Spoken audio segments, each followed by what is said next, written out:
Welcome, ladies and gentlemen. We're here live for the ShonenRonins episode 30, the first episode of the year 22.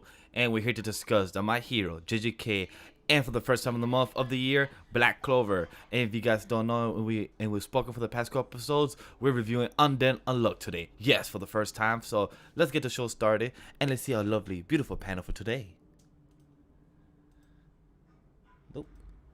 Hey, it's myself, LegendDVash, SamtheMangaMan, and the Prince Allah, Abe, and the Son of Darkseid. How we all doing today on this lovely afternoon?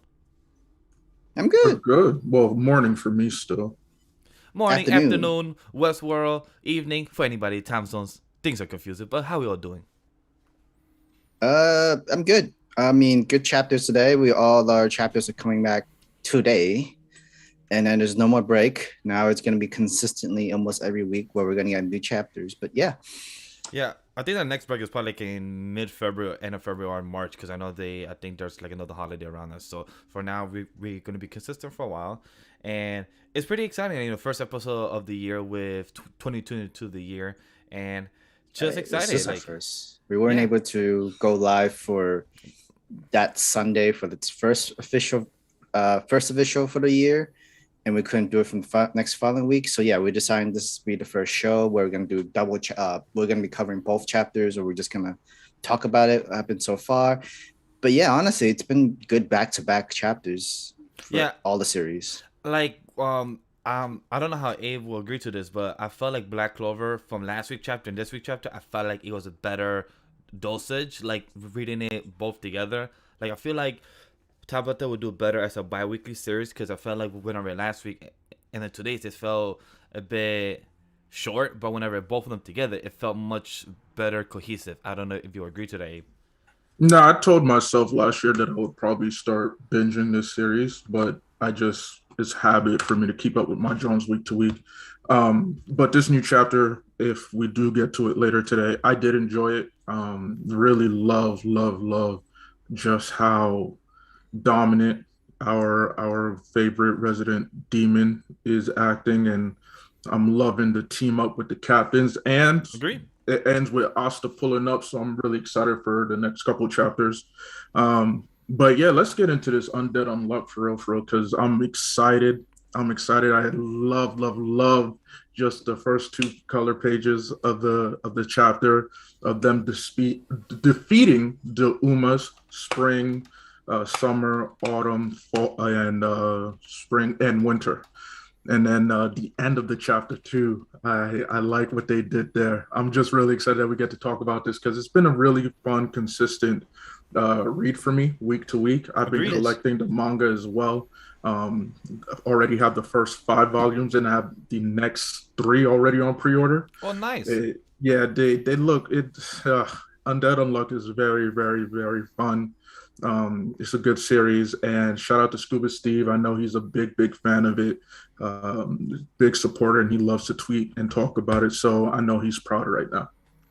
For the new readers, if you find a little bit like bored or a little bit disturbed in the first couple of chapters, trust us, it does get better later on, and it gets better and better afterwards. It's like it took a while, but it definitely made a better climb, got its better quality. It reached the top, and we're now in it's now in its second year now. It did its second pull and everything. So right now they're about to reach its second anniversary, so I'm very proud of them.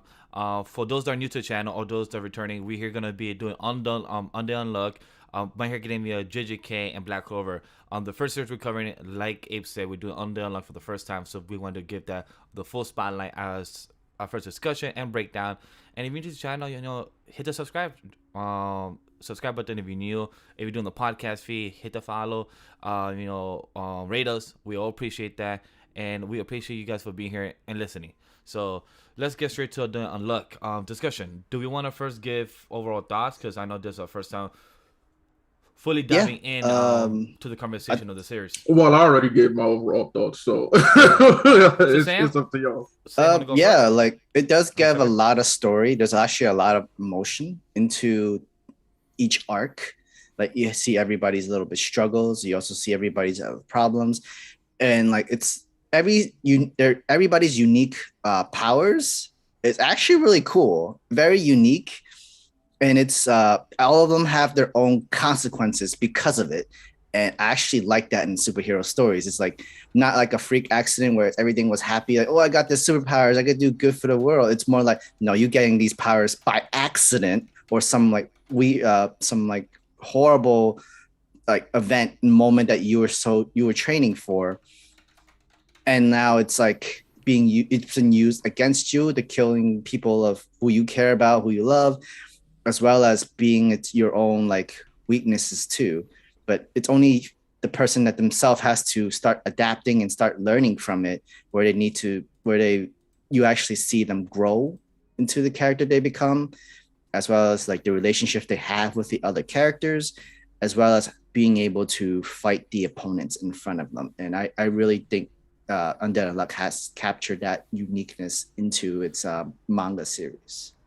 And to add to that, I really love how Shonen Jump is not known for love stories or not known for love characters, and I love how our characters Fuku and Andy is such a good chemistry and doesn't feel forced, and it's just such a good comedy, but with such good chemistry within its characters, and has such a good cast overall. Like, you could relate. People could say that they like Shin, Andy, Fuku. Like, you could say you like Unstoppable. Like, with that leader, she's beautiful. And the double spreads are amazing. Like, I love the double spreads of this series. Like Abe said, the cover art of the first 2 pages, you could always tell how amazing they look. I actually love how the artist also gives attention to each theme when it comes to Christmas, Halloween, like those type of themes. So the characters are adorable, it's cute, and so I just love that very much. Like, it just brings the love to your series of just how much you enjoy doing it. And I love the power system. Like, I've read a lot of comics, Shonen Jump, and this power system is very intriguing. It's not something that I've seen very much, so this to me is very intriguing. Yes, I have not read or watched Hunter x Hunter, but here that's one of the best power systems with Nen. But to me, this is a very intriguing series so far with the power system, and I'm glad that it hasn't been axed because of how the guys did spoke about that the first couple of chapters, it's a bit off-putting or weird for some people. But if you could just pass the 5 up to 7 chapters and get to the first spoil arc, which starts I think around chapter 7 or 9, it gets very beautiful of how the characters and the double spreads. In only one chapter, I believe in around chapter 10 or 11 around there, there's almost more than half of the pages are double spreads. So to me, it shows the amount of work and dedication with the series puts. So I just love it. No, I absolutely agree. Because, like you said, power system in Undead Unluck is really good. It's actually really well written for each and every person. And I usually in Shonen Jump series, you don't see anybody really do any, like, you don't see the main characters do the killing. But I think this is a very interesting take of the main characters have no choice but to kill, but in a mercy sense, in a way. And that's what I get from Fuko. Like, she using the unluck abilities to, like, for people she cares and loves about, they will die because of her unluck. But it could most likely it could also be used as a mercy killing for people who wants to die and stuff, but at least they die happy in a way where you saving the world like they want them to and everything else. I actually, it's very unique. I think it's a really good series for people to jump onto, and it's like 6 chapters away for chapter 100, which is triple digits are a milestone. It's more than Samurai 8. Almost doubled. It's gonna be doubled. I will always throw that joke at it. It's just hilarious and sad in many.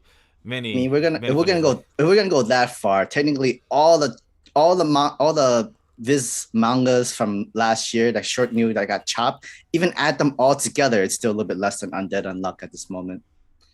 All of 2021. Damn, that's a good point. Holy shit. Phantom Seer, Ghost Rider, Red Hood. Damn, it might not even like it all might of be them close to like 90 if you had all the ones that got axed. Let's say, holy shit. All of them, yeah. If you add all of them, it's not reaching that number. Yeah. In regards to Undead Unluck, for sure, the cast of characters is definitely fun. I like how diverse, how in depth that we get each one. No one is the same, you know. And I also like the art style for real, for real. There've been a few times just going back to previous chapters, like you mentioned before, Vash, the double spreads, where the double spreads were so dope. One of my favorite ones so far has been it was, I forgot exactly what chapter it was, but it's when Under was about to face the Union, and the last two pages were each member of Under and then each member of the Union. Oh And that yes. shit looks so fucking fire. So you know, this is just a great fun series for everybody to get into. So I'm really glad again that we get to discuss it and we get to dive into it weekly, because it just keeps picking up. I can't really say that any chapter has disappointed recently, even though in the beginning, for sure, when the series first started, Black Hole Player, myself, and another one of the homies, Tim, we all started watching and we were like, oh, all right, you know. Well, for me, we when we started reading it, I was like, oh, okay, we about to get this older gentleman who cares a lot about this underage big titty shorty.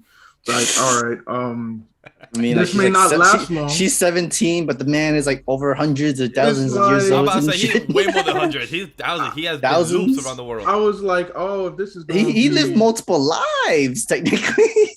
yeah, I was like, if this is going to be what we're getting into, this may not last long for me. But then again, as Sam mentioned, after the first couple chapters, they really start getting into it, and the world building itself is pretty fun. Learning about the Umas, learning about all the different negators and their abilities, like, you know, unluck, undead, unmove is just injustice. Is just like, yo, this shit is so fucking raw. The power system is definitely raw.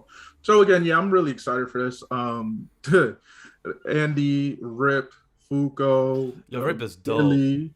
There's a lot of really fun I think we'll get characters. more Andy. I need more Andy lore too, like Oh, his, I think we're his about other to side with- too. I His think- other side, kind of. Oh, Victor. Victor. Yeah, Yo, Victor's good. when I saw his outfit when he had long hair, I'm like, yo, I never might get Super Saiyan 4 again, but this is the closest I would get to some design of Victor and his cockiness of like Goku in Super Saiyan 4. I felt that from Victor. I'm like, all right, cool. If this is the closest I'm gonna get to something of Super Saiyan 4 in something of a Shonen Jump storyline, this is what closest I could get. All right, cool. But I need more Victor, because that backstory when Fugo got into the world of Andy, the way Victor used his powers, the way he spoke, the way he said, "Get out of my mind, get out here," and like he just kept killing her in each time zone, in each time period. It just makes you wonder, like, there's more to him than meets the eye, and I love that. But the artwork and like the art and the panels. That's his weaponry was actually blood really work? dope as hell. It was really dope for sure. I still wonder until this day, how is this gonna look in the anime? Like, are we gonna make the blood like purple or green, just to not really have so much blood on screen? Because his, like, I don't know if there's a time slot, like, in how Japan is gonna go about it. Because with Undead's power, you know, Andy is all blood, so I'm curious to see how he's gonna tackle that. But to go to what Abe said as well, my favorite double spread, I think it was in the early chapters. I think it was chapter 40 or 50 around there. Wait, was what when- do you mean by you're wondering how they'll tackle that? So you know how Japan, like, sometimes when they do a lot of blood, they don't like to show, like, you know, Just the bad Seven Deadly censorings Sins. that they do. Hopefully they don't censor out the blood, like either like the Polish or something like it's that. similar to Dead Man Wonderland, isn't it? Similar power systems, and well, But- I imagine similar usage. but it just depends which studio is gonna handle that, and it depends on which time slot they're gonna put it in Japan. Because sometimes if they put like an earlier time slot, they're gonna try to censor it. But if they do like JJK has a later time slot, so they get away with all the blood work going on with the curses and killing and everything. So hopefully they do something similar like that. That's why. But I was gonna say my favorite double spread as well. I was just gonna mention that is when it's Injustice, when she stopped the alien invasion and she just showed off the helmet and they're saying, "You cannot come and invade here," and just that beautiful double spread and her hair just going away like that.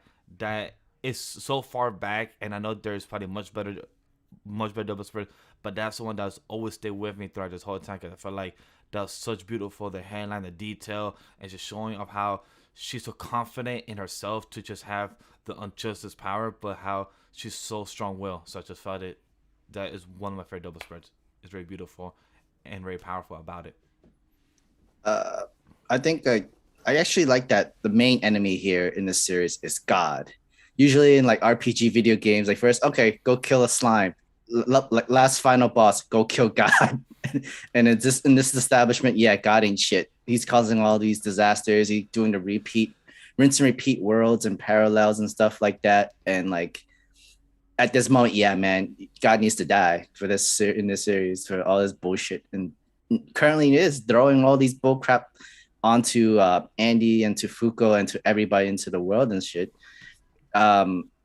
Literally, they call the end of the world Ragnarok. I think that's a dope name. And then you have the whole table where everybody needs to fulfill these missions in order to like prevent the destruction of the world, as well as they get rewards from it. There's also like magic items or weapons within these series as well too. I think they call it the artifacts. That's what artifacts. And I feel like I really love the lore of this world, and I honestly don't mind if this series actually when it goes long, like 300, 200 chapters, I wouldn't mind, because the way this series does its twists and turns of what could go with a cycle trying to kill God, like Sam mentioned, like I really would love to see that. Like, how would he kill God? Like, how would you stop the cycle of actually not having it happen once again? And once we talk about what happened in chapter 94, like, wait, what's gonna happen next? Like, who, like, my boy just pop out and literally say "Kacha." So it's like, it just makes you wonder, like, what is the next turn of events of happening next? So it just makes me wonder, like, how long, where the series go, and it just makes me more intrigued. No lie, he reminds me of the Seven Deadly Sins character dude, like the brother when his father took possession of him. Because more of the sun tattoo brother, right? In his chest. Yeah, Melodious' brothers, because he had the whole sun tattoo and everything, and then all grown up, long hair. Yeah, it's like he got possessed or some shit. But it is this. Not chapter 94 is the start of the new chapter that starts the new arc, and I'm for it because right now this could be an all entirely Andy arc series of how he brings back Fuko, how he wants to do the changes and all that stuff like that. And it's actually really good. Like, because the thing is, even the training arc, how they did it with Fuko going inside Andy's memories and she trains within his memories and work. And you have Andy having inspiration from Fuko from all his past lives and memories. And that's how he does his own training arc. I think it's great in a way, but like where it's fast, a little bit better and understanding and story makes each of their powers stronger, because even Andy admits Fuko definitely gotten stronger, and it's not just meteorites that's gonna like drop on you and you die. This is more of I love you, I'll give you a satisfying death kind of way, and that's still Andy's agenda where he wants to die. Because at least they brought that back. Because we were about to come to the moment where we weren't sure if Andy even wants to die anymore, especially now that he has Fuko. But I think at this moment, yeah, okay, you help bring back, like, okay, he knows the set goal, he knows his mind, he does want a satisfying death from Fuko. And now we have another undead character where he's unable to die neither, but he enjoys torturing the hell out of Andy, and we don't even know who this dude is. And I do want to agree with the chat. They also brought up a great double spread, because I had to catch up from chapter 64 to now, and that chapter when Mai got the untruth and like just helping Shin, that's a beautiful chemistry as well. Like how the overall cast just brings everyone together, and how they believe they're all a team.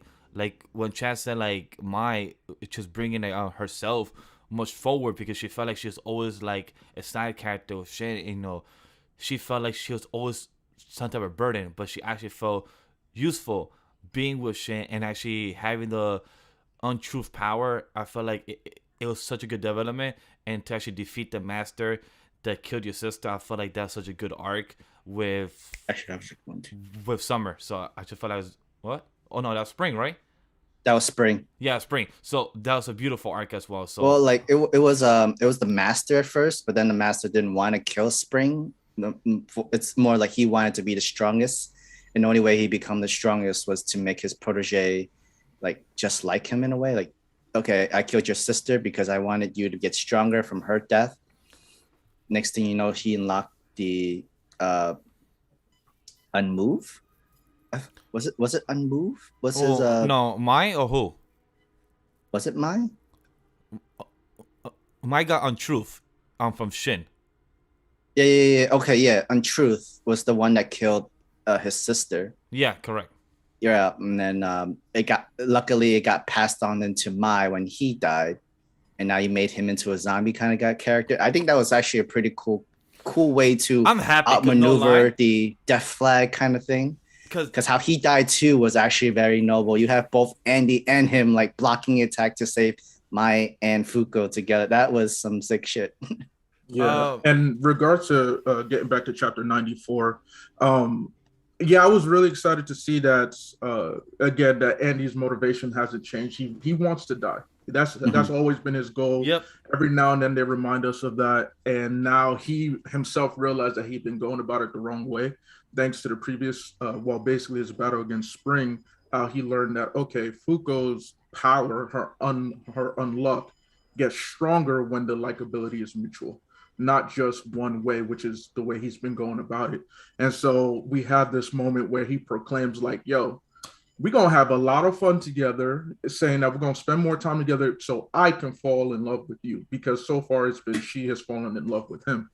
And the fact that he said this out loud for everybody to listen to was just hilarious. Everybody, even Fuko's like, yo, you don't have to say this just so loud. Like, come on now. I mean, it also brings back the first chapter too. Oh, okay. So I just have to bang you so I can die. Like, that was like the most outrageous shit that he's actually said. Except this is more touching with Andy saying that, you know what? It's my job to fall for you. You know, we're going to have this fun adventures. We're going to get to know each other some more. And I know you're going to give me the greatest death ever. And I love the fact that, again, his motivations haven't changed despite all these adventures. And he's acknowledged her growth and has so much trust in her.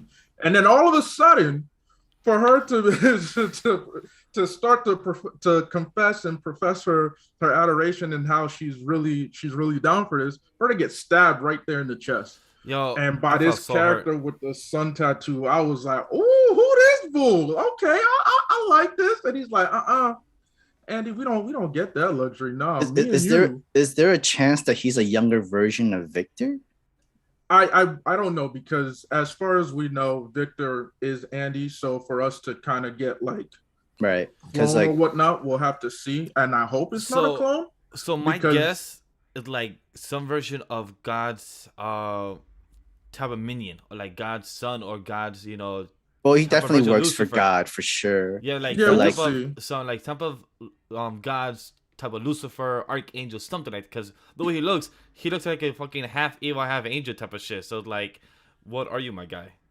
Yeah, we'll see. So I'm definitely excited for that. It got me hyped because I tweeted earlier that, okay, this is a nice turn, because of course after you defeat the Umas, what's next? What is next now? And to have this adversary pull up, I love the whole design. I love the tattoo. I love the hair. I just love Andy cut at him. He's in pieces and he's just smiling. He's just giddy. And it just made me think of all the villains that in popular media that I enjoy, who are just they're chaotic to be chaotic. We look at Green Goblin. We look at Carnage, we look at the Joker, just chaotic to be chaotic. So this was a really, really fun chapter, and it really has me hyped for the future. Question: how about this crazy theory that just popped up? So he has a sun tattoo. If you look at the last panel of him laughing, he also has vampire teeth. How about something like a vampire, something like Dracula, some type of? Oh, he's also undead himself. If you look at page 19, it says for people like the two of us capable of overcoming the loop, death isn't an option. That means he's part of the loop as well. He's part of either the undead previous lives of Andy, Dracula, able to live over time and years. He looks like he got cut, but he looks like he's not affected by it. Boys was laughing about it, and he can't die. In the same situation, he's gonna be like Andy, where he can't die neither. And even if that slash really did work from Andy, he would have been instant. But nah, this man, he's chaotic. Just like Abe said, he's chaotic. I don't know about vampires, because we haven't seen anything as far as I can recall about vampires. But the fact that, again, he did mention the loop. So far, we have 3 characters who are aware of the loop and who are cognizant, and that is Andy. That's this one, and that's Juiz, because she's the one that set up the organization in order to try and break the loop. So, and she has her really previous memories of her previous life, where she was a guy. And I want to know more about and she worked, and she used to work with Victor back then too, but Victor couldn't find a solution as well. I want to know more about that. Yeah. Like that's why I want more Victor lore. I want more Victor lore. Victor and Juiz, I want to know more about that. Like, just give me a good arc, a small 10 chapters arc of Juiz and Victor knowing what they did, like the love story, because that beautiful scene of how Victor said, like, oh, you're the next version of Juiz, of Fuku and Andy, like, you're the next us to stop this God and everything. So I just found that so beautiful and sad as fuck. But just to know that that's the next possibility, it just makes me more like, okay, what can this be overcoming next? But not that Fuku's perhaps dead. Like Riddler already said, she hasn't got a pulse. Fuku, and like just being screaming like, yo, is she, like, it just makes me wonder, like, what's really gonna happen in the next arc? Like, I saw in the chat that came back with a vengeance from this break, like she's literally dead. I was like, huh, cool. What's next? It's also that it's also funny where Fuku, like where Victor would prevent Fuku from going into his memory of during 1890 something, I forgot, and then to like 60 years of during that time of what Victor was doing. Huh. And it's also everybody seems to be very chaotic as well, where whoever gives up in fighting God or killing God, they doing their own thing and just the whole survival thing, which was where Victor is. And then you have someone like Billy who said, like, yeah, let me try this solution. But in a sort of way, everybody knew where they can't kill Fuku and Andy together because they both are needed in order to kill God. Now you have God literally targeting most likely Fuku, because he knows Andy can't die, but Fuku is literally the weapon that can kill God. And I think knowing that if Fuku needs to love someone and they need to share the same amount of feeling of love back, that means like Fuku has to love God while God has to try to fall for Fuku in order for him to die. So that's gonna be like very difficult and hard. Because even in the chat they said that in the first chapter, and I just look back, he calls himself I am an undead. So he didn't say I'm undead. So maybe do you think there's other type of undeads out there, like Chad's probably saying, like, what do you think? I don't know if he planned that far. I don't know if the mangaka planned that far ahead later on, because after getting rid of all the 4 seasons, and then you have the other Umas that's still living around, we already know, like, God can control Uma to brainwash them and do whatever he wants, and no matter what time, no matter what place, no matter where. But to have another, I'm already fine with having another undead character where they can't die neither, and they're also part of the process loop. And this loop has been going on and on and on and on for a while. You're bound to have certain people who are also have memory of the unloop memories, as well as they're also undead. They also have similar like zombie kind of powers in this. One thing we have to be careful of, and we need to make clear, is that as far as we've been told and as far as we know, there are no duplicates of abilities. Correct. So Andy being undead, no one else has that undead ability itself, with the exception of Billy. But we know he's more like a type, he controls like 5 character. Abilities. He can replicate certain abilities, which is really dope about him. So with this character, I don't want us to continue to call him undead in the sense of like, he has similar powers. We'll yet to see, but just for everybody who's maybe new to the series, at this moment, there is only one copy of each ability. Hence why when we saw earlier on Truth, when someone dies, their ability ends up, which is similar to like Devil Fruits, it transfers to the next person. Agreed. And I'm glad you brought up Devil Fruit too. Yeah. Because because this new dude, he came out of Fuku's shadow. It's like a certain somebody we know, and like, he could be anywhere, anytime. He could literally, And if you could see his weapon, he used his hand, shaped it as a blade kind of thing in a sort of situation, which is not what Andy can do. No lie, that blade and like smirk, it remind me a bit of Orochimaru. Like I don't know, like yes, the design not much really, but the smirk and just the blade, like just knowing that you're quick and came out from the shadows. So like that's reminding me of Orochimaru when he came into the exam, like in the early Naruto, like just being all sneaky and doing something, doing something shady. So like the way he did it, it reminds me a bit of Orochimaru in that style. I mean, this series also is like, yo, if I have to suffer, you kind of have to suffer with me, or you're suffering too, kind of situation.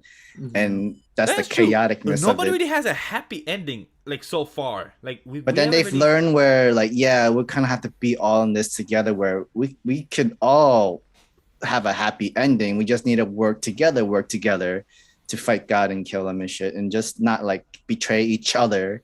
And like just because you're gonna die, just because we're all gonna repeat and reloop again, doesn't mean you have to end up killing us and shit like that. We have to keep trying and trying and trying.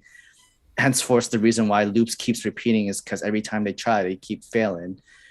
The only difference in this timeline parallel is Fuko.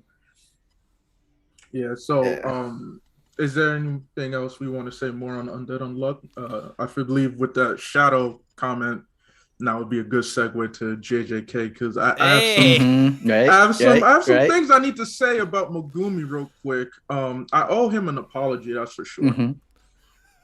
But with what Abe said, that's a beautiful transition. For this is our first Undead Unluck overall discussion review of chapter 94. Hopefully we didn't miss anything out. If we did, guys, comment down below your thoughts about the chapter or the series. If you guys want us to bring up anything the following week.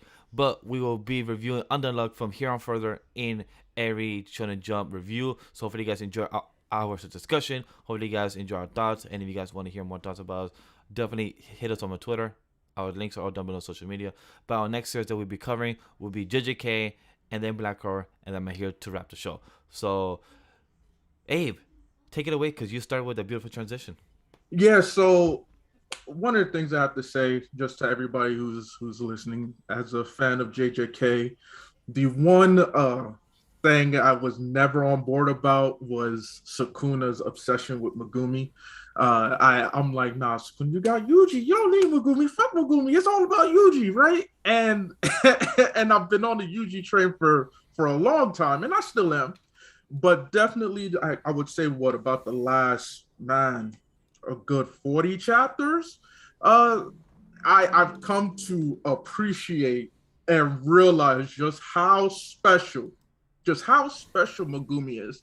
And I know before I said it on this program too, especially when we were dealing with Hikari and them, and Megumi was using his shadows and going like a ninja, just breaking necks and taking people out. But this fight right here, Megumi is just showing the fuck out. I mean, this man is using an incomplete domain expansion, and an incomplete domain is still a domain. And I tweeted this earlier, and that's what Megumi had a little Shikigami. You feel me?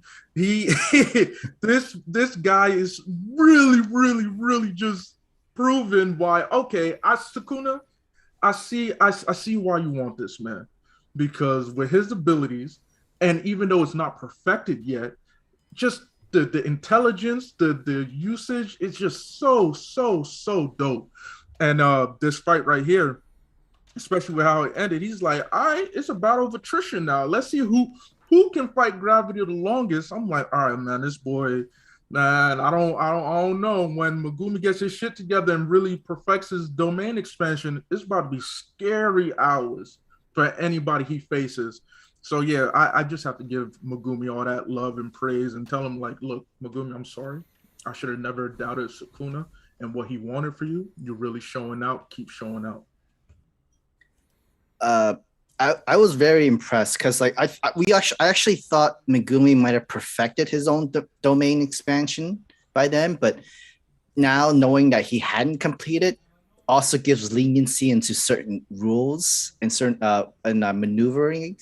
Because like I love how Gege's explanation, like when it came to domain expansion, like when Jogo and Haname used domain amplification in Shibuya, it was powerful enough to include a curse technique that was sure to kill. However, that's like refraining from doing so. They're by capacity to pour in Gojo's curse technique and neutralizing the limitless curse technique. And from what we learned a couple of chapters ago, a simple domain helps you from being able to get a certain hit, meaning a certain kill onto you. However, it's a different story when it comes to Megumi and his incomplete domain expansion. He could still touch you. He could still move you away from your own simple domain expansion, and like it's sick. It's like that means some certain rules does not apply to you. You don't have to have a surefire way to kill the opponent, but you can give him an ass beating, and that's what he actually did to this guy with his like multiple clones and literally beating him up, having weapons in position. He was like giving him the work, and like it's more like, yo, I'm glad you're so refreshed and healed up. Now you're getting your ass beat by 4 of me, like Naruto style shit. My thoughts about this. I'm proud about Megumi's growth. I just love how he calls it like incomplete when like he's kind of being his own teacher, like without Gojo being here and without Gojo giving his own input and his own type of teachers on him, what he's improving, what he could do better. Megumi is being his own instructor, like he's from what he has learned and observed from his other instructors, Gojo and his other instructor has passed in the Shibuya arc and everything. He has learned of how to improve on his own and how much he's so skillful. And I agree with Tate because I feel like I've been wanting to know for months and months, what the hell does Sukuna want from Megumi? Like, what is it that's so fascinating about this kid? Like, what is it that you found so interesting? Like, what is it that... Besides being Toji's son sort of way. Like, what is it that you knew about him? But then, knowing in this past 2 chapters, like, domain expansion, the Chimera Shadow Garden, to know what you cannot do, nothing about it. And what Abe said...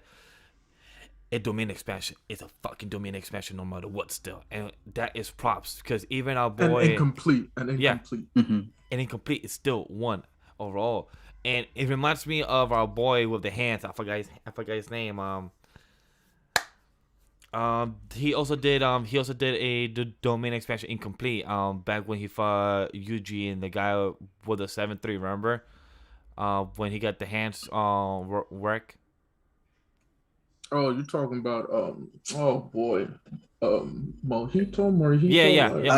Yeah. So like Mahito. Mahito. So it reminds me of how he also had a incomplete domain expansion for the first time. So it shows how much boy Megumi has grown, and to show how like his skills. These 2 double chapters, 170 and 171, it was so good because it shows that Megumi was given the hands. And like he literally in page 8 and 9 in 171, he was giving literally the hands with the flash step. He was going left and right, going to the back and giving the hands. And I just love this. And I kind of like the narration that because with Chimera Shadow Garden, it serves merely to extend the 10 shadows technique, meaning all the 10 Shikigamis within Fushiguro, it's all out here in the open. And he chose this gymnasium for a reason where like I don't have to expand too far in a way. I just give myself a limited space where I can try to fit in all I can within my shadows within this same place way. And it also said it expands its potential to 120%. The last time we have the expansion of 120% was with Yuji, Mahito, and with Goto. Yeah. And then this is Megumi's 120, or at least almost near 120% of his own potential, and it's very cool to see. Like, he's so much like his father. Like, if you look at the last page of 171, when he screams, "There's a shadow above you too," it's like just showing the craziness of Toji, just like your father, showing of how much potential, of how much skillful he is. Like even when he's on the brink of death or the brink of probably losing, he still has a way out. He still observes his surrounding. He gets ready to also have any type of thing ready. And he knew that, there's something about it that you're about to get squashed too. So he knew what's happening. He knew how to have the whole battle on his favor. And I just love that as his character. One thing's for sure, my fault, Sam, is... I'm going to give Reggie his props too, but I'm super intrigued. I know before it was brought up like, oh, is Reggie an old sorcerer or whatnot. But even when he did his esoteric technique, something to know, he said this was the like earlier version, or was, let me go back, either the earlier version or the refined version of let me see. Hollow Wicker Basket is the original form of new shadow style simple domain and neutralizes the domain to negate the guaranteed hit. Has me intrigued. Like, this man knows his shit, that he was able to be like, all right, I can implement this because you ain't about to get me. I know how to negate the 100% can't miss hit, right? But now I'm even more intrigued. I'm like, all right, you know, did Megumi come up against an old head that that we didn't know about? But you know, again, either an old head or like someone who was in a modern sorcerer that knows that before this game ending. Yeah. So because it took the Jujutsu sorcerers a long time to figure out, oh, it was supposed to be a simple domain within it so that you can protect yourself and like you know, you don't get an instant kill. So definitely interested in that. And you know, this fight with Reggie, one thing I have to stress is that since we've entered the calling games, Gege has done a great job of just making these domain expansions and these curse techniques so much more intricate and interesting. You know, it's not just like, all right, these are all like, hey, we all we do is fight, like, let me get a hit on you. There's more complexity and depth to them, especially since my favorite still so far is Judgment. Oh yes, I loved everything about that. But even here with the Hollow Wicker Basket, even with Megumi's Chimera, it's just like, yo, you're not just we love fighting for sure. We love getting these hands and catching these hands. But hey, again, Jujutsu sorcerers were also intelligent ass motherfuckers. Yes, and Megumi is showing that he's an intelligent ass motherfucker. So I love everything Gege is doing right here, and I can't wait to see even more curse techniques from new players that we come across, and even some old heads. And that's what I love with the current mangakas, that like One Piece, like with all type of devil fruits, you have the most weirdest type of devil fruits, but you make them fascinating, you make them intriguing, and like you make them actually use in a smart way. The same thing with Undead Unluck, like we spoke about, the cast of the negators was same thing with JJK. Gadget is doing such interesting with the calling games by bringing characters that was from the old times, but showing them newer skills, or current people that have never used them, like the Judge, but has such a fascinating philosophy on his idea of how he believes of how the courtroom should be. So I just love that aspect, and I agree in the chat. Reggie's power is reminding me of how the Naruto two characters, the girl that has a paper, the paper explosion, and from also Akatsuki. from the Akatsuki, her and the other guy that throws bombs, Data. So I felt like those two powers had a combination with Reggie's power, and it was so fascinating because I never thought like putting two people's power like those, but using it in a smart way, like Reggie, contracts and everything. With Reggie's is so much more complex. Yeah, more that, complex, honestly, because he's able to utilize weapons. He's able to heal himself 100%. Previous chapter, I'm like, yo, this guy is a cheat code. He legit is a cheat code. Not him giving himself, hey, I just had a spa treatment and now I'm rejuvenated. And meanwhile, while you taking all these hits, I just came back from a nice spa right on the spot. I'm like, all right, bet. Like, Reggie ain't no pushover. So it really allows Megumi, it allows Megumi to show off his talents. Gege purposely, I mean, of course he purposely did that. He's the fucking mangaka. He's the creator of this.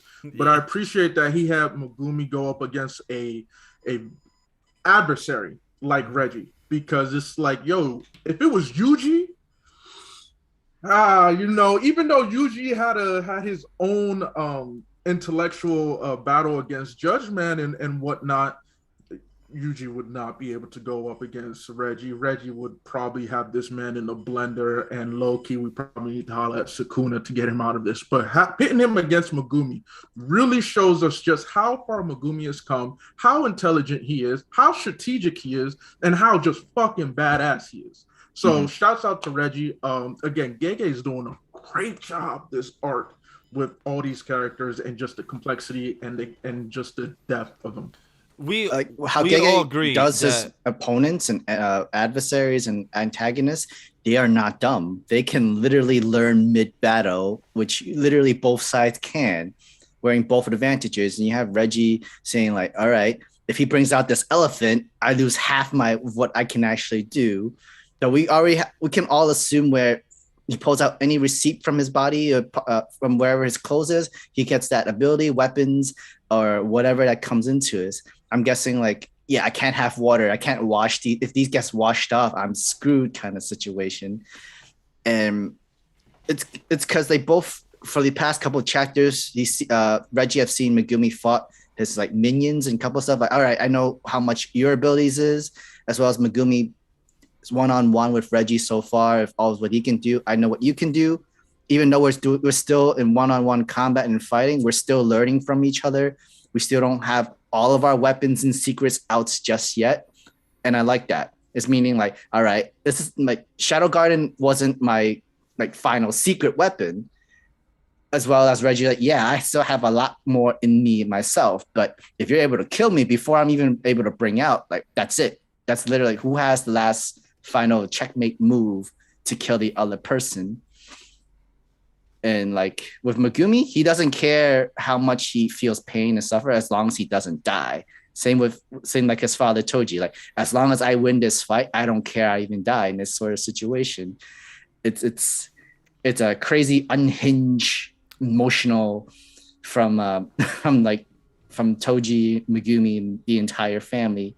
So like that's what I was gonna bring up, how we all agree on the same page that this arc is gonna be much longer than Shibuya, right? We're on the same page on that because Shibuya was 52 chapters, or I think 54, and this already has been almost, I think, 20 or 15 chapters already. So we definitely know this is gonna be a lot, and this still is part 1 of the cutting games.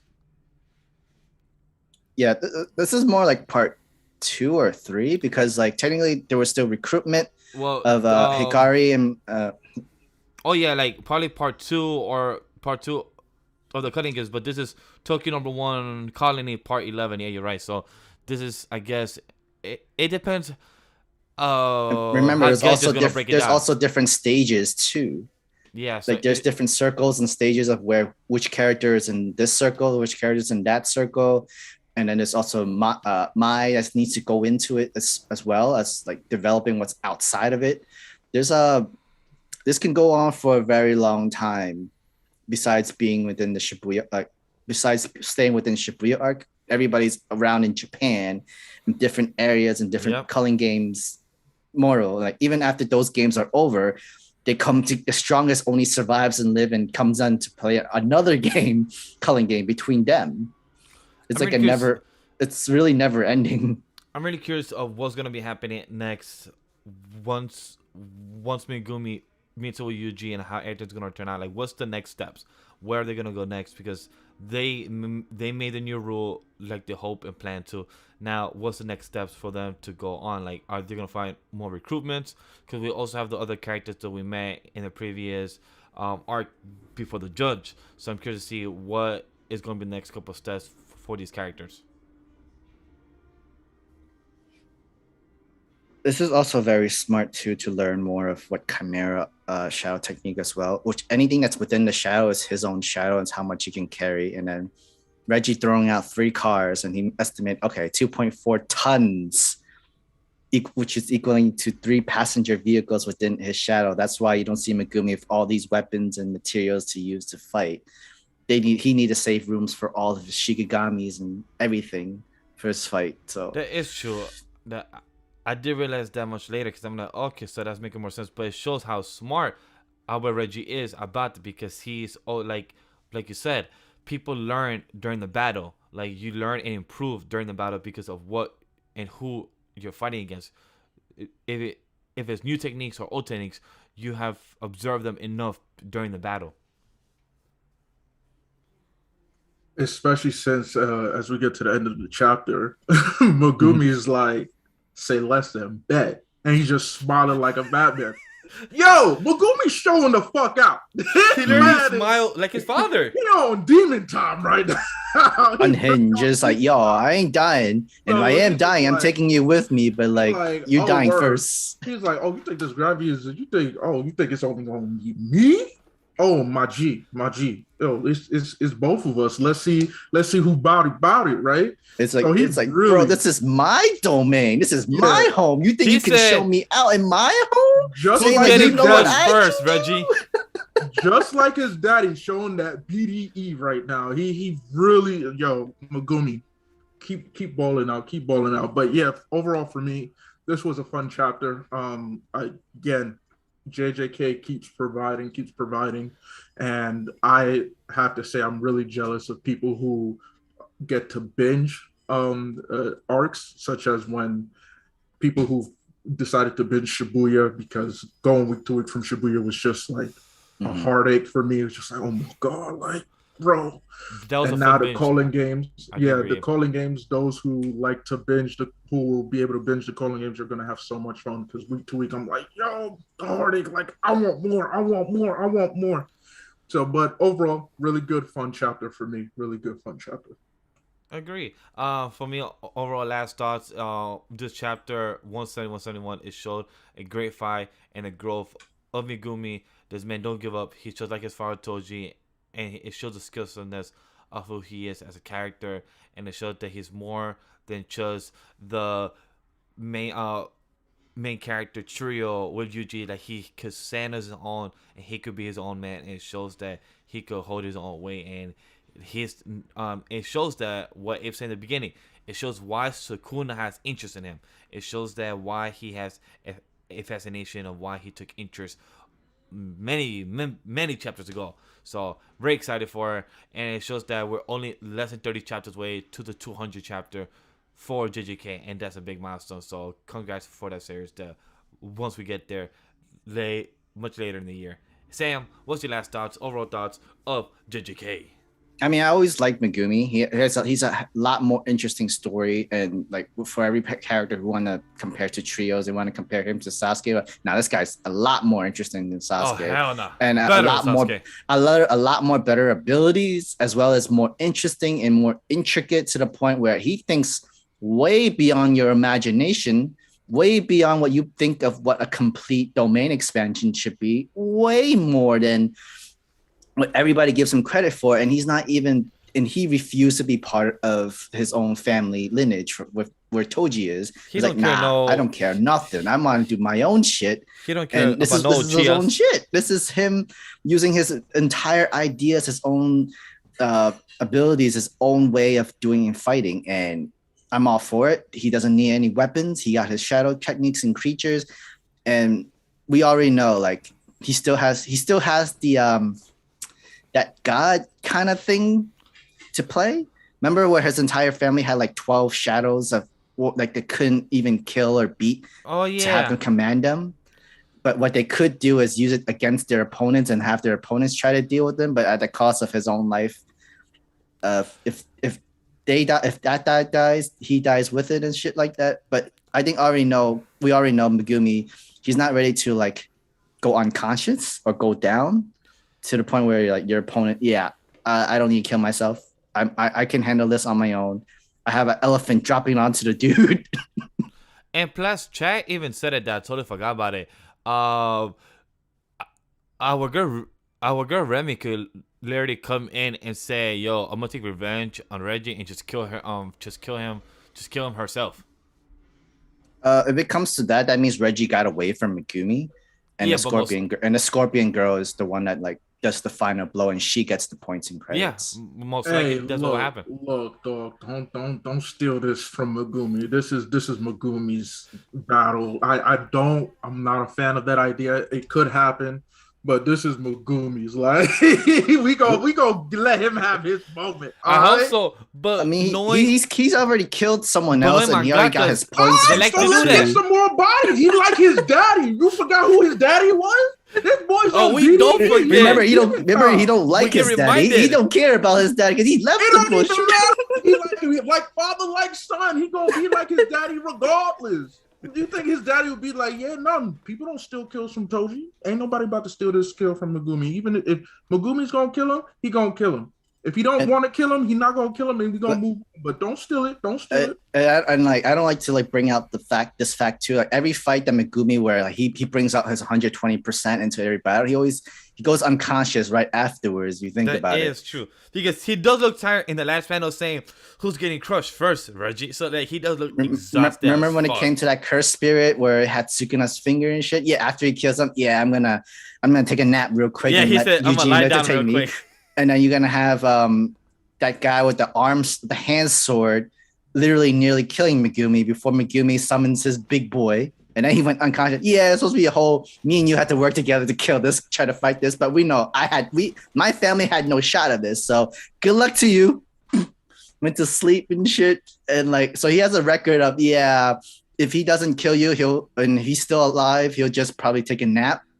And if you're still living, you're probably just running away from him. But yeah, I could definitely see like Reggie dipping after some distance and shit. After he knows like I can't beat him, I can't kill him. I don't know if he's knocked out and shit.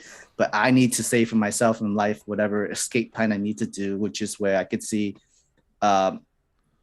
Remy killing Reggie afterwards from that situation and shit. Because we know after doing that, I could ever see Remy helping Megumi like afterwards from that. No more betrayals and shit. We just have to see what's gonna be the next turn of events, but overall, this is JJK coverage discussion of chapter 170, 171, and hopefully everyone enjoyed the conversation. And if you want to leave your thoughts, put it in the comment section down below, and let us know what you guys thought about this chapters of 170 and 171. So, Abe, let's get to the quick conversation of Black Clover, chapter 318 and 319. Oh, you guys do that? I'm gonna get more coffee. Go ahead. So Black Clover, I was happy with 318. Like, okay, we're getting the captives. They're about to square up. We're gonna see what's gonna happen in the next chapter 319. I had a feeling it was nice to see Jack coming back. It was nice to see him there. Fuego and our beautiful lioness Marilona, put some hands. I was happy that she didn't really do much because it shows that like he is above them all. So I like that like they were giving it all. It was nice to see all the captains work together. Real, Charlie and them. Dorothy was dope to see. I wish we got to see more of the Dream World, but it makes sense that the Dream World did not work on him too much, so that made a lot of sense. But overall, that fight, it was truly entertaining. Yeah, for me, pointless. I just love the fact that Lucifero is just unfazed and he's like pointless. All these attacks, all these movements, it's like you're wasting your time. Like, how dare you? How dare you have the audacity, the unmitigated gall to think that you guys can match up to me? What are you? Are you stupid? Are you a dummy? Looking at this, I've always, and I'm not going to hide this. I have always been on this program saying like, Black Clover, I may need to bench this. I'm not really feeling it. It has a good week. We have them one high and then we got a few lows. Like, it is what it is, right? But this chapter right here really, really got me going, even though it was short. But that's something we got to deal with, about 15 pages. That's something we got to deal with, no problem. Yep. But this chapter right here, and I'm about to tweet one of my just a lovely panel. It's just this guy, like the one where Noel's brother, I believe, literally just smacks him. Uses Mercury, and the next, next panel, hand on the face, like pointless, and just boy, Lucifero's letting y'all niggas know, who are you? But on the same note, the captains are like, sorry, we're captains. Like, we don't give a fuck how you gonna do us. We gonna keep fighting, and they're all bloodied, all beaten down. And then to end with Asta right there, like, hey, we ain't giving up either. I was like, all right, Tabitha, I see you, baby. I see you. You know, you doing your thing right now. I've been critical about you guys.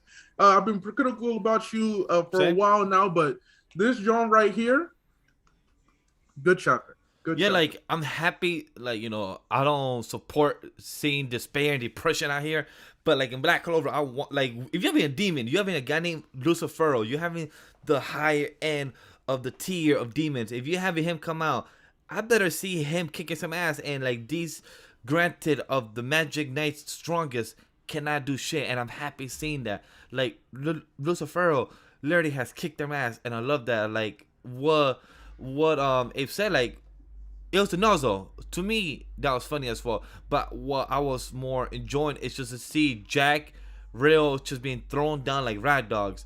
And even our boy Seke. I hate Seke. The most annoying ass character in all Black Clover. I wish this dude would die. It's him and the wizard, the king of the Clover Kingdom. Two characters I wish I could die. But he even said it, that the captains and they can't even touch him. What the heck? What kind of part is that? Like, I can't even tell this guy. Showing that, like, how much scary Lucifer is. And the design on this demon is amazing as well. Like, I just want to say, the design of him shows how menacing he is. And I'm happy he's giving these guys the hands of despair. Yeah, I totally forgot about Seki. I was like, oh, he's there. Still here. I'm like, damn. Good job to him for somehow managed to stay alive. But I'm like, okay, I mean, all right, cool. Totally forgot about him. So it was funny to see him and just him panicking, and rightfully so, because you have the biggest, baddest, strongest. I mean, that's what these captains are. They're the strongest of the Clover Kingdom. They're the strongest Magic Knights, and they can't even scratch them. They can't cut them. They can't burn them. They can't stab them. They can't even put hands on them like that. Like, it's all, as Lucifero said, pointless. And plus, Chat even said it. My man Lucifer wasn't even using magic, just brute strength. He literally was giving them the hands.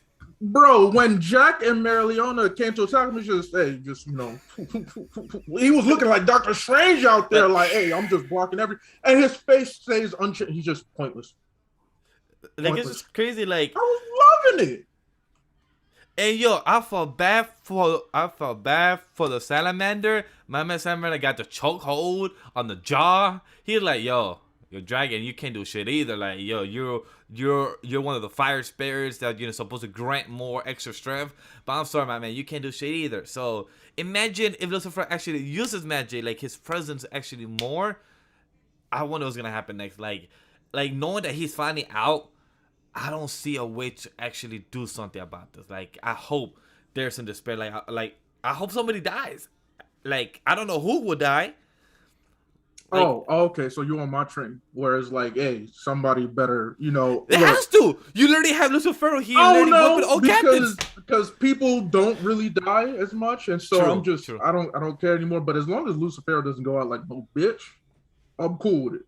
As long as he goes out in a badass way, I'm cool with it, and I'm trusting Tabitha to give us that. But pointless, Lucifero, you doing a damn thing, that's for sure. And I'm looking forward to next week's chapter and seeing what more we get in terms of this fight. Because like we said, the very end, Asta pull is right there. Like, all right, Asta, let's see if you're gonna put hands on Lucifero, because you tried before, and this man was unfazed. So we'll see. So the only captain out of all these that we have not seen, and the one I think that will do damage, is Yami. We haven't seen if he has healed up, since he's still hurt from being used to revive these demons.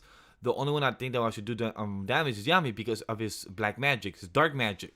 So, of his Dimension Slash, his other dark spells, I think he's the only one that actually could cause damage, but it depends if his body is up for it. But you know what he's about to say? Man, I gotta get up. Gotta surpass my limit. My team needs me. My kingdom needs me. Gotta surpass my limit. He's probably gonna get some self-motivational speech to actually do some damage. So I feel like that's the best course of action for Yami, and that will actually do something against Lucifer. But the chat said that he broke Marilona's arm. I tried to see. It looks like he did in page 11 from what I could tell, but it's hard to say that if he broke it or just damaged it very well. Look, whatever he did to her arm, well, that ain't gonna stop her. That's I mean, that's Ray's wife, who I apologize. But I can watch her and admire her from afar. She's so badass, and I love that. That's what keeps up. Like, yeah, she's getting fucked up. They're all getting fucked up, but none of them are backing down because these are their captains. These are captains of the Clover Kingdom. They're all aspiring, for the most part, aspiring to be Wizard King, right? Except for Marileona. But these people, well, Marileona isn't the captain, I apologize. But these people are showing the fuck out. And I love it. I love it. I love it. Each one is going to do their damn thing. And this teamwork that we're going to see with Asta has me hyped because, we know Asta can't do it alone. We know they clearly can't do it alone. But whatever teamwork they put together, that shit going to be badass. I'm trusting it will be badass. Yes, and to the chat, I am looking at the third panel in page 5. Her arm with the kanji, it still shows her hand being there, but her arm does show that got burned or extremely bruised. But I see her arm still in front of the kanji, so her arm don't look like it got thrown off or cut off, or rip off. Or maybe it did get ripped off, but her arm or hand is still dangling. And if it did, that's just nasty as hell. But it looks like it just got really severely hurt and damaged. But from what it looks from the kanji, it looks like the arm is still there. Would you agree with me there, or do you see something else? If you're muted too. You said page 5? Yeah, page 5. Right there on the top panel on the left, because that's where her arm looks like it's got extremely hurt. Because in the previous, he grabbed it when saying pointless, so it looks like he just extremely broke it or something. But it looks like the arm is still there because it's right in front of the kanji.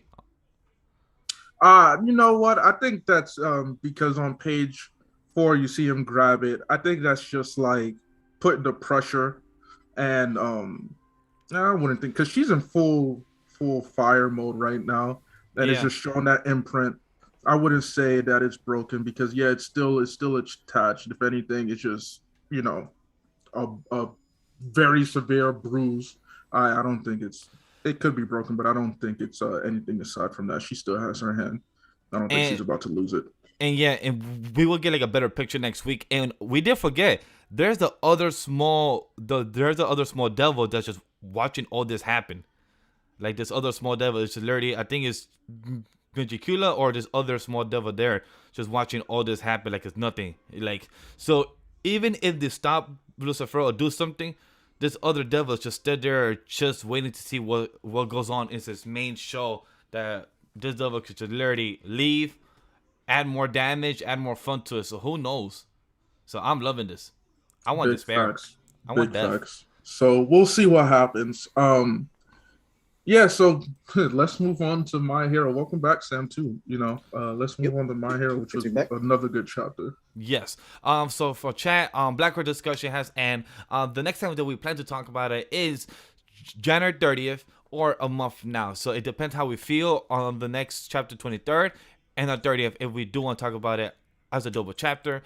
But it's because we're kind of half and half with the current arc is going. But it depends how we feel next week if we do talk about it or if not. But no promises.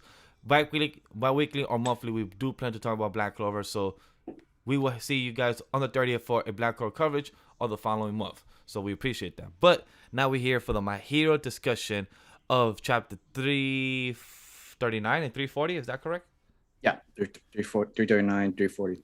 All right, 339 Sam. was the weapons, new weapons that Ida and Deku gets from I forgot her name, the engineering girl's name. Sam, go ahead first. What do you think of chapter 339, 340 overall?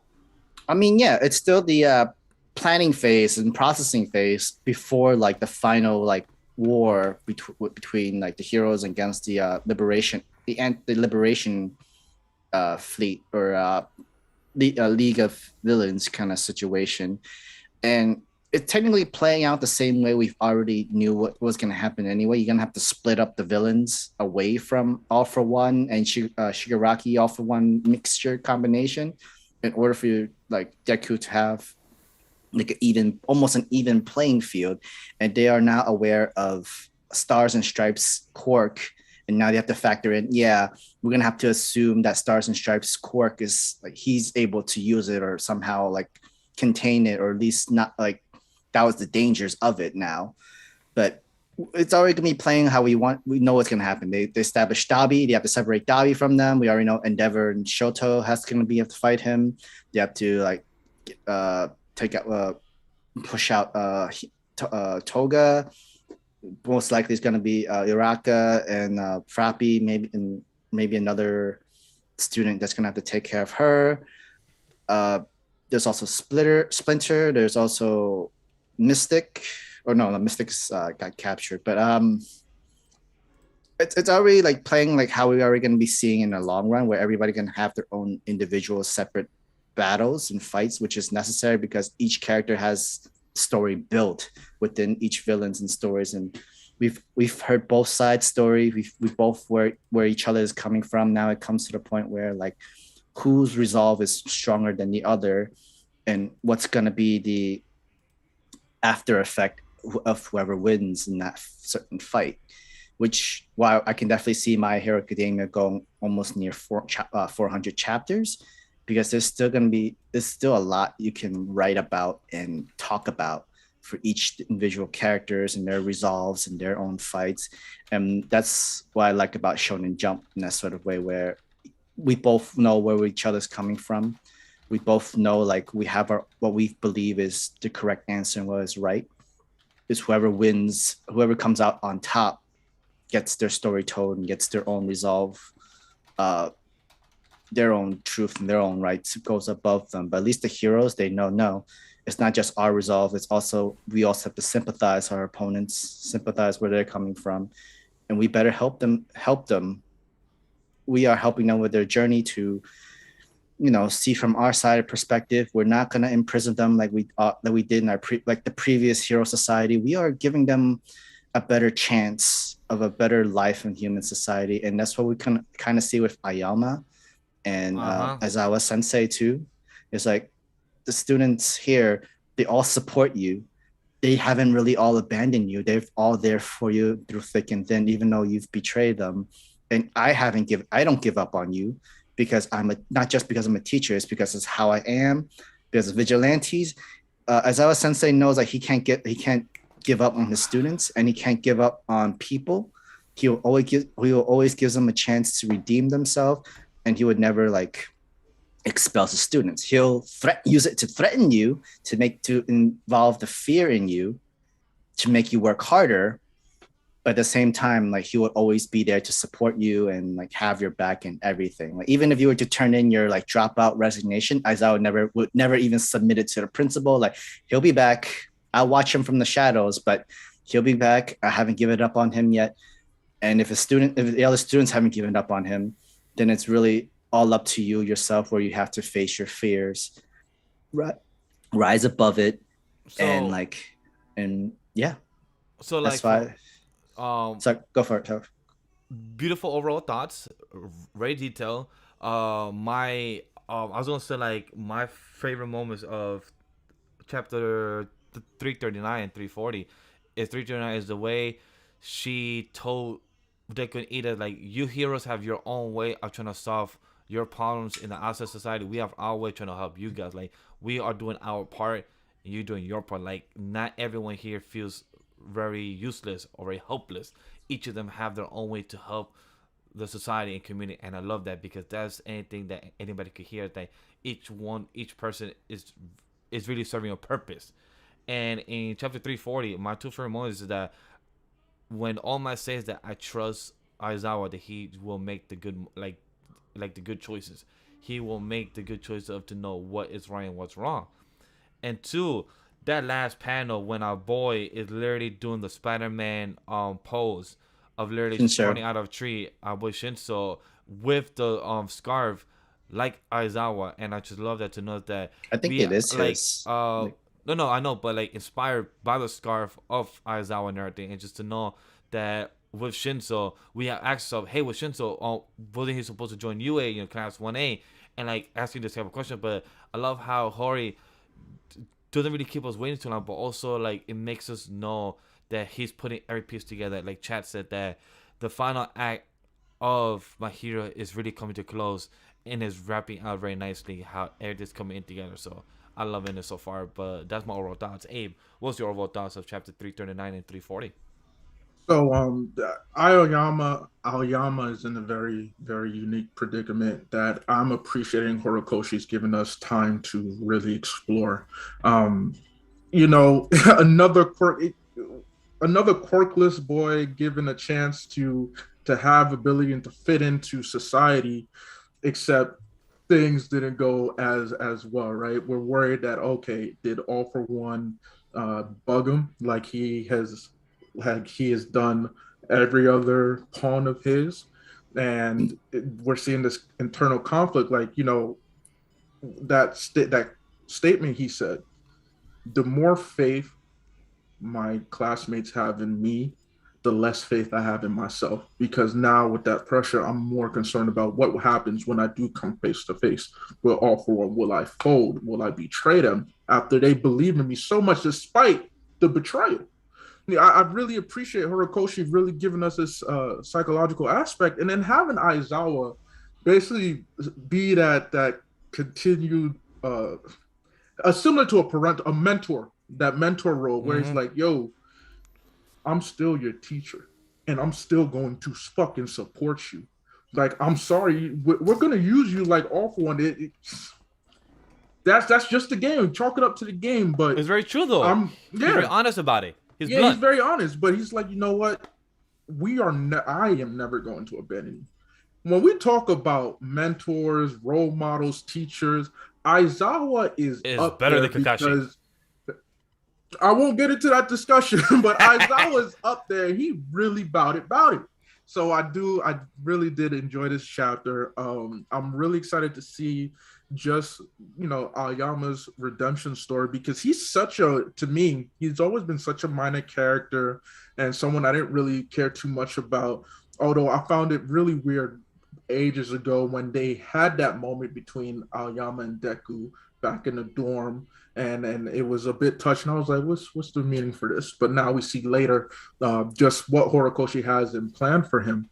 And so I'm hype. I also enjoyed the flashback that Aizawa had of him and Mike's I forgot the full name of the Mike Quirk teacher of their homie. I forgot his name too, with the warp ability.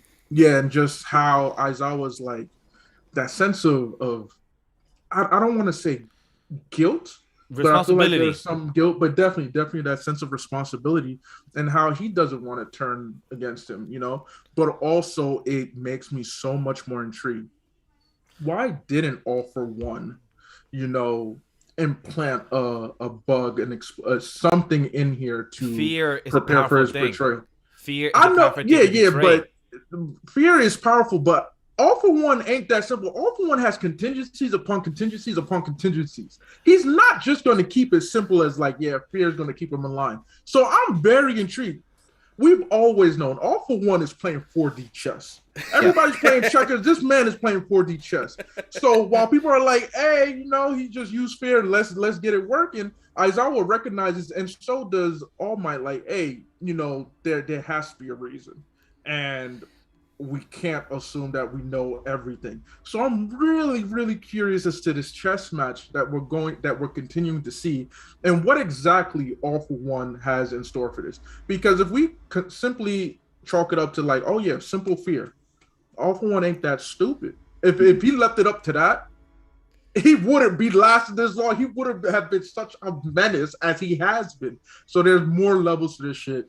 And Horikoshi's doing a great job. And finally, with the end of the chapter, shout out to Shinsho. We haven't seen him in a while. Bro, that panel right there, I just tweeted about this on the quote tweeted the Anime Lately account. Boy, Horikoshi continues to show his love for Western comics. And that jaw was so Spider-Man-esque. fucking love it. Fucking love it. I was can't lit. wait to see him, to see how he fits into the overall team and these plans we have. Because going further to the beginning, while All Might is breaking down the plan, we're seeing again we're now playing. Everybody's now playing chess. We gotta divide and conquer. Not only Dobby, so we're gonna get we're gonna get these individual battles happening all at once. And going back to Undead Unluck, remember when they went to confront Spring and Under. Mm-hmm. Andy had planned like, yo, we gotta have all these strategic battles. You two face this person and whatnot. All strategy. I'm really, really intrigued to see what All Might and Co. plan to do in terms of who's going against which villain. Like we kind of hope that Todoroki and Endeavor handle Dobby. I hope that doesn't change. But I hope that doesn't change. But I'm really intrigued to see which members of Class 1A and maybe some members of Class 1B who pairs up or groups up and to target which villain of All for One's army. So really good chapter. Have fun with it. Agree. And I can chat actually see. Go for it. The chat first. I was gonna say that chat even brought it up as well, that even the Toad Doctor even said that there's seem to be no type of irregularities, explosion and everything. And even Aizawa in page 9 said that there seems not to be no bomb to be inside Chilling again. So Chevin said, like, is it possible that at the time All for One didn't have the technology or the quirk to put a bomb inside Aoyama? That's why I said, like, fear was probably more powerful at the time, that he believed that he didn't have the quirk. I kind of sorry. I was gonna say like if Horikoshi was going against his past self, and his past self is All for One, I was actually thinking like maybe All for One do like, yeah, Nagant wasn't gonna stay long in the story, so that's why I do the whole like, yeah, blow her up with the whole bomb cloak. But when it comes to Ayama, yeah, he's gonna be staying on for a good while within the classroom, especially like into these certain moments, because his character has been pretty built really well so far in the past, before we knew that he was the traitor and stuff like that. Now knowing that he's the traitor and having to know like what he was going through in this sort of story, I think All for One like still has plans for Ayama. Yeah, to the point where I don't need to blow him up just yet. Yeah, I want to I just want to make it clear. The fact that Aoyama doesn't have a bomb isn't like, oh my gosh, like what is going on? But more so, Aoyama itself shows just how detailed and how intricate and how much plans upon plans he has, and why he wouldn't leave it to simple fear. Because All for One planted Aoyama from the beginning. This boy was a kid. This was years in the making. So for it to be like, hey, fear, nah. He's more meticulous than that. He has contingencies in place. He always has. He's always thought long term. So he probably has contingencies. Like, contingencies seems to be my favorite word talking about my hero. So it's not just that, oh, he didn't have a bomb quirk. Nah, he has other means at his disposal for how he plans to use Aoyama. I'm pretty sure he probably expected, like, yeah, Aoyama is going to be my mom. But, oh, yeah, I also know that he'll probably betray me. But that don't concern me, because I have other plans, contingencies for that. So that's what it is. Like, don't even stress too much about, oh, maybe he didn't have the bomb. That doesn't matter. All for One plans long term, and he has plans upon plans upon plans. So this Aoyama is going to be a very crucial chess piece that both sides are going to try to use, and I can't wait to see how All for One counters what the heroes are doing with him.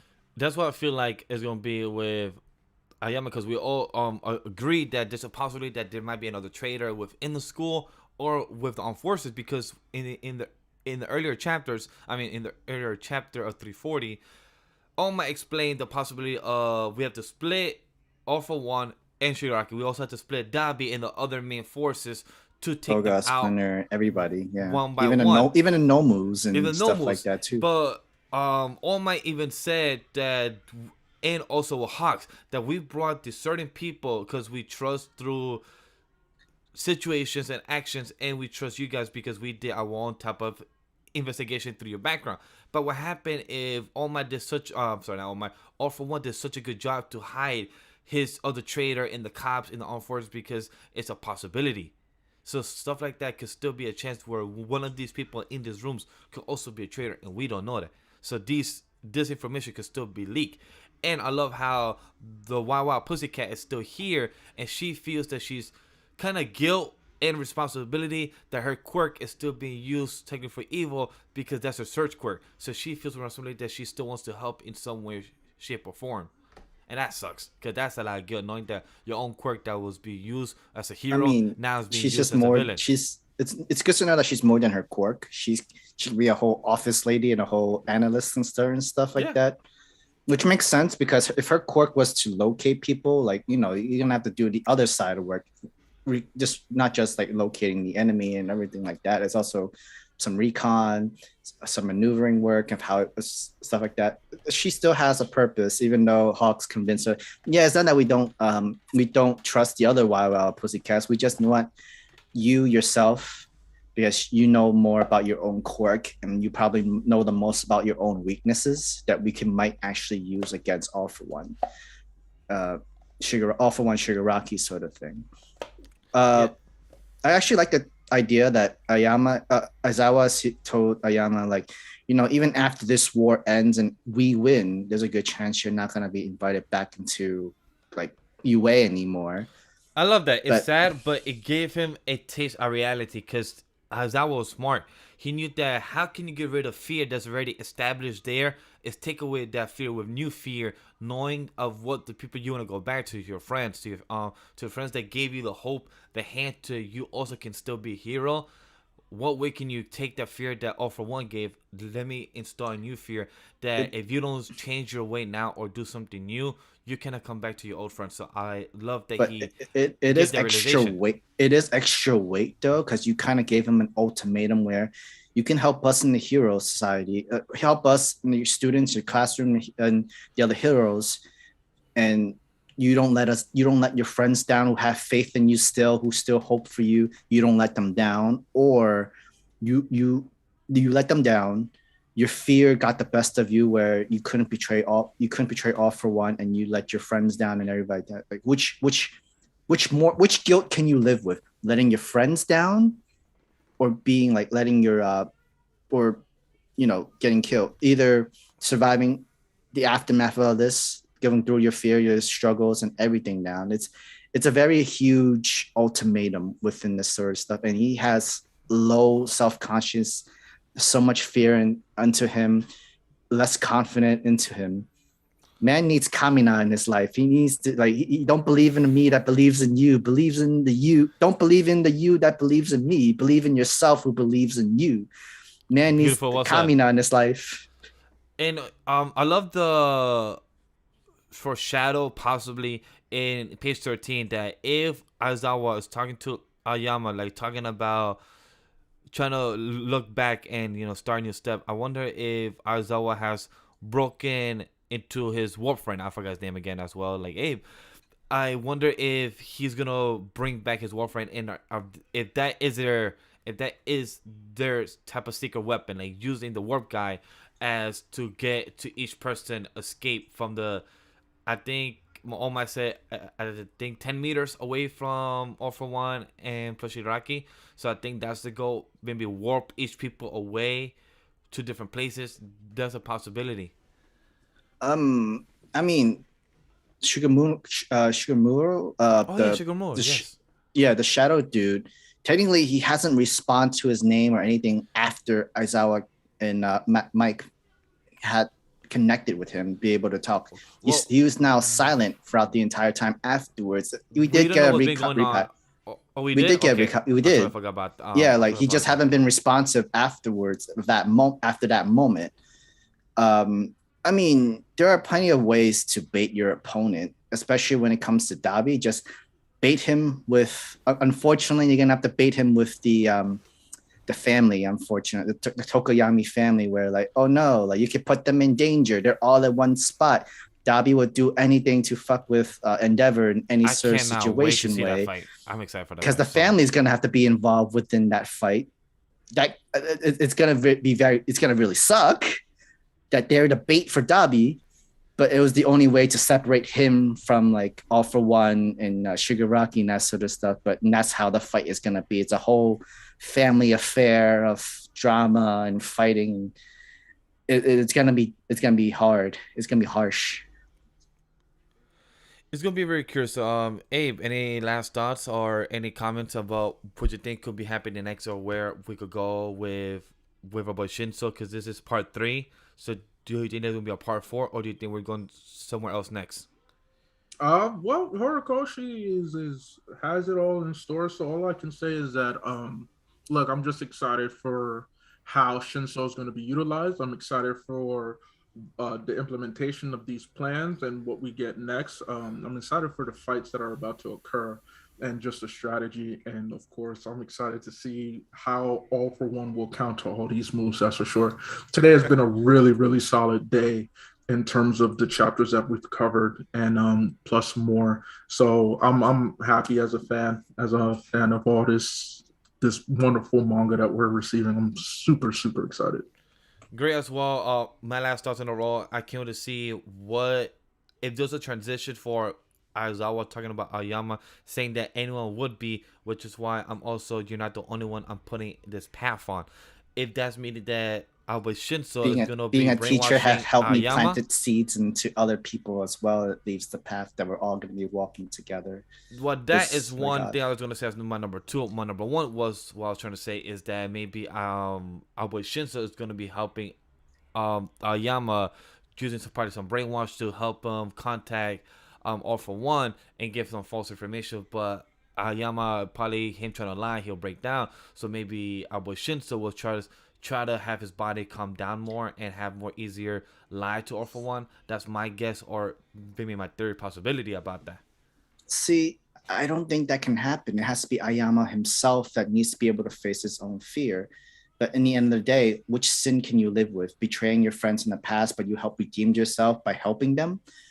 Or continue to betray your friends and heroes and you have all this guilt where I'm a piece of shit even more. Yeah. This you have to let him decide for himself where he has to make his own choice where if you want to redeem yourself and redeem your friends and their trust in you, you have to like help the heroes, and only you can walk that path. No one else can like walk it for you. Because utilizing Shinso to kind of like, hey, let's make Aoyama let's trick him or deceive him in order to deceive All for One. It's like that goes against everything that Aizawa was just discussing with him, and all that dialogue kind of becomes useless. And like, let's give All for One more credit. He ain't gonna be fooled by no paltry trick like that. He ain't stupid.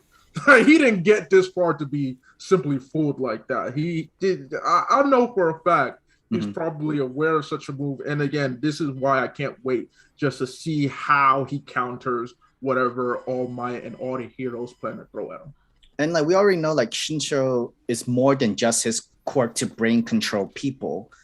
Him being able to use the scarf like Aizawa, doing like the whole Spider-Man, doing the whole ninja thing, he's more than just his quirk. It's just more, he can like still like do what Aizawa did back when he was a vigilante himself. He was a hero out in the streets himself and that sort of thing. And that's what I wanted to see. Like Shinso Aizawa version from Vigilante in here into this final battle of My Hero Academia. That's what I actually really want to see. I agree. So I'll go with My Hero Academia coverage. Awesome. All right. Ray says All for One are gonna lose because the league wanna save Shiggy. That is very true. So let's see how it handles. Can't wait to see how the Twitter and the manga fandom says, "Oh, he's all trying to save people and everything." But people need to understand that's the point of Deku, trying to be heroes. That we're trying to save anyone that we can. People need to read the message and not make their own headcanon. People also need to remember that this is Shonen. This is Shonen, so it's typical in a sense. In terms of what we're going to get, hopefully it's not, we don't get a severe, power friendship type bullshit, but it's a shonen. So there's only one way this can kind of go. So, if you want something different, then explore other genres of manga. And there's plenty of fun genres out there, but don't have these false narratives, expectations that you're creating when it comes to the shonen genre. Agree. So with that being said, with our I believe 5 cover series we did, I believe. We did Undead, JJK, Black Horror, My Hero Academia, 4 cover series. So hopefully everyone's entertained. All the time codes are down below in the comment section if you have watched our show, and the podcast down below on the audio feed. We appreciate anybody that's been listening and checking out. But as we always do, what was your chapter of the week of Weekly Shonen Jump issue 7 of 2022? So it could include these 4 series or other series that you read, such as Takamoto Days, Magu-chan, One Piece, any other series that I'm missing on the pipeline of 22 chapters on the Weekly Shonen Jump roster that comes out Sunday. So anybody that wants to give a shout out to a series that we don't cover, or what was your favorite chapter of today's? Abe, you want to go first? Yeah, so I haven't been able to finish all my weekly Shonen Jump reads that have dropped this week, but of the ones that I've read so far, which also includes Mashle, Dr. Stone, One Piece, I have to give it up to Undead Unluck. Honestly, I felt like this was a really good chapter of a conclusion of the Uma hunting arc in terms of the seasons, and the start of a new arc in the new direction or the continued direction that we're going to go. You know me, I love all types of heartache, despair, sadness, death, and Fuko getting got like this, and old boy just like, hey Andy, I don't know what you think you was gonna get into. You thought you was gonna have a happy ending, sweet life, you know, all that shit. Nah, let me take your girl and let's fuck up your day. I loved it. It made me hype as hell. So Undead Unluck.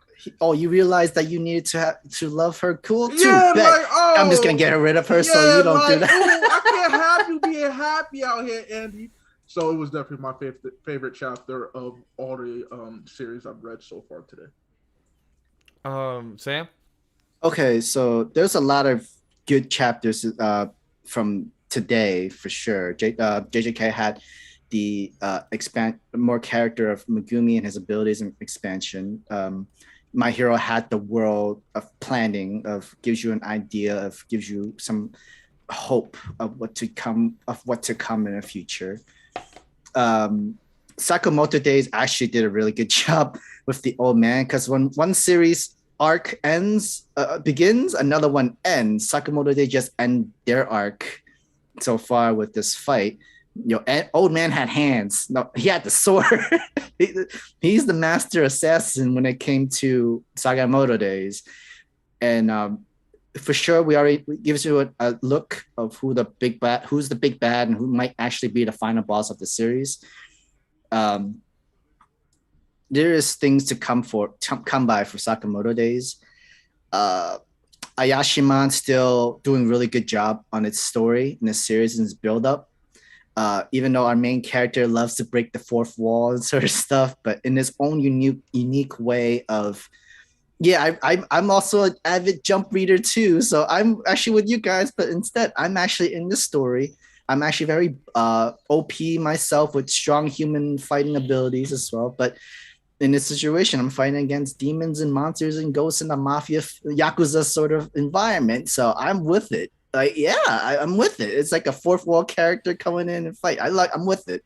So Ayashiman has that uniqueness and ability where I'm invested. Give me more. I'm invested. Give me more for Ayashiman. So Sam just convinced me to read Ayashiman just now. Like, he literally just convinced me I'm about to read this today. Those 8 chapters are out because I'm about to read it, because he just convinced me, and knowing that Abe was just smirking and smiling the whole time.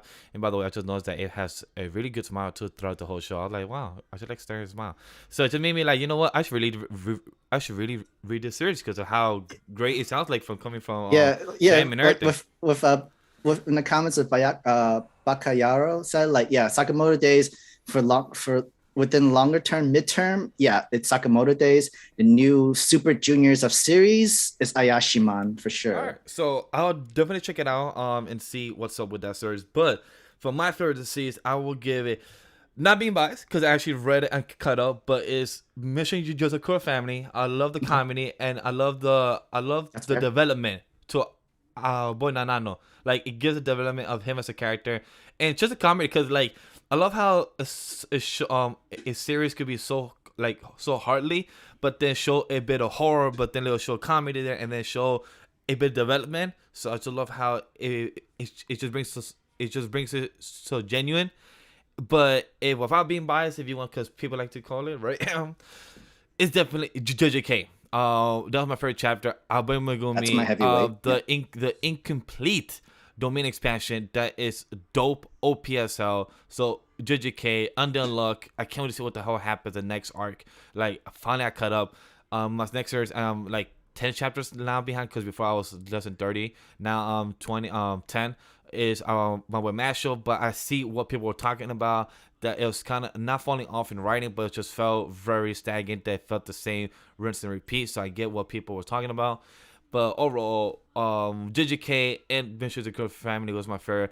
Talking about the dates, I'm 5 chapters behind, so I'm about to see what Sam was talking about, and chat saying that the arc did wrap up. So I can't wait to see what is the first chapter of chat saying that was theirs. But Adventures of the Family and JJK was my favorite chapter of the week, and hopefully people enjoy our Undead Luck conversation. It was very fun and was very thorough. And we saw the comments. You guys want us to talk about Takamoto days as well, but me and the team could talk off screen to see if we want to add that as well. But we appreciate you guys checking our first episode of the year, ShonenRonins episode 30. It was a fun one. Any last comments, guys, and plugs before we go? Not really, no. All right. So if you guys want to check us out, definitely check all the links down below. Also, an A podcast, In the Mind of the Blurred, Anime Lately, ShonenRonins. Careful spoilers. Check all the links down below where you can find us. We appreciate you guys' support. We love it very much, and thank you. Don't forget, like, subscribe, put the audio feed, put the downloads, put the heart, put the rate us, and we appreciate you guys and to do like and appreciate it. I'll see you guys in the next one next week. Pancakes and cheese.